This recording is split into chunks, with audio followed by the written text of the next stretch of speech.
Le paracétamol est l'antidouleur le plus vendu en France. Mais il suffit de quelques grammes de trop pour mettre sa vie en danger. En tout, j'ai pris 5 cachets de paracétamol. Jamais j'imaginais que c'était mortel, quoi.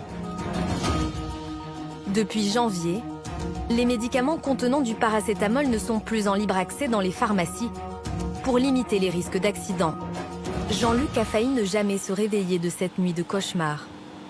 Il y a 3 ans, pour calmer de violentes douleurs, il prend du paracétamol, un médicament qui lui semble alors parfaitement anodin. Je rentre du travail et c'est là que j'ai eu des douleurs aux jambes.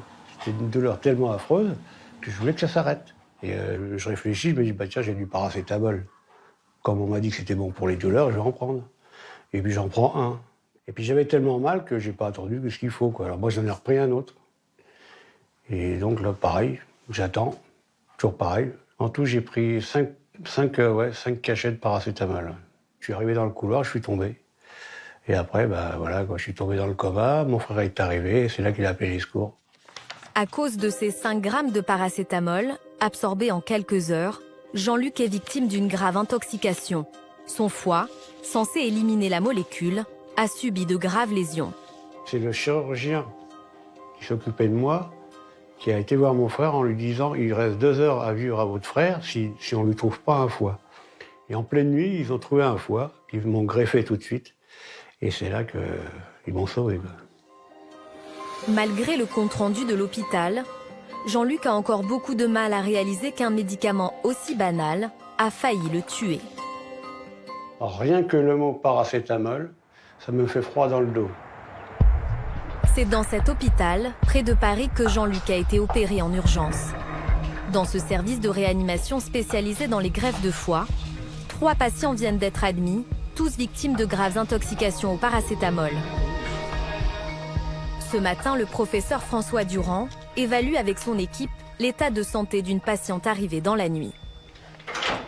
Donc elle a un foie qui est un peu volumineux. Son histoire, c'est quoi? C'est une patiente de 38 ans qui présente des troubles du comportement alimentaire, donc une personne qui est potentiellement dénutrie, ouais, et qui a pris une boîte de paracétamol dans un contexte de migraine d'aggravation progressive. Pour l'instant, on ne l'inscrit pas en liste d'attente de transplantation en super urgence. Situation un peu limite, donc à surveiller de très près. Ce service pratique régulièrement des greffes de foie en urgence. Des patients intoxiqués pour avoir dépassé la dose maximale recommandée, entre 3 et 4 grammes par jour, ou parce qu'ils ont pris du paracétamol trop longtemps. On a régulièrement des gens qui prennent du paracétamol de façon prolongée pendant plusieurs jours, à des doses qui sont les doses prescrites par les médecins, de l'ordre de 3 à 4 grammes par jour parfois, et qui arrivent au bout de quelques jours, une semaine, avec une vraie intoxication au paracétamol et une maladie très sévère qui peut parfois évoluer mal.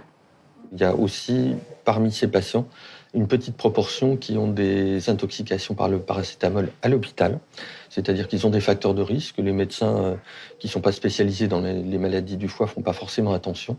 Et ces patients, ils ont développé une intoxication par le paracétamol avec à la clé une insuffisance hépatique aiguë et parfois une transplantation ou même un décès.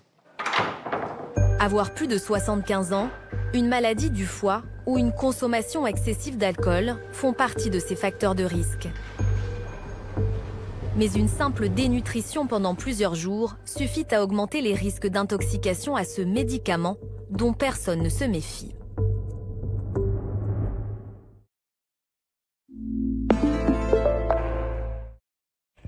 Wir sehen hier ein handelsübliches CO2-Messgerät. Anzeige erfolgt in ppm, Parts per Million.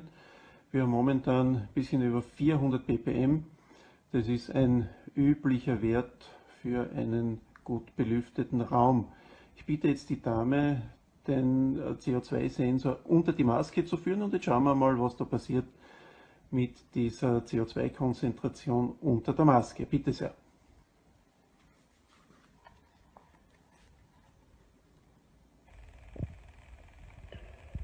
Wir sehen, die CO2-Konzentration steigt sehr rasch an. Innerhalb weniger Atemzüge erreichen wir einen Wert von 1000. Wir haben jetzt mittlerweile schon 2000 erreicht. Ab 1000 ppm müsste der Raum eigentlich zusätzlich belüftet werden. Über 1000 ppm sinkt die Konzentrationsfähigkeit, die Müdigkeit steigt. Die 1000 ppm sind auch der Grenzwert für die maximale Arbeitsplatzkonzentration. Mittlerweile innerhalb von circa einer Minute haben wir bereits 8000 ppm erreicht, 8600. Wir nähern uns dem Messbereichsendwert von 10.000 und das nach circa 1,5 Minuten haben wir bereits das 10-fache der maximalen Arbeitsplatzkonzentration erreicht. Wenn diese Dame jetzt arbeiten würde mit der Maske, würde sie stundenlang mit einer CO2-Konzentration von mehr als 10.000 ppm ihre Arbeit verrichten.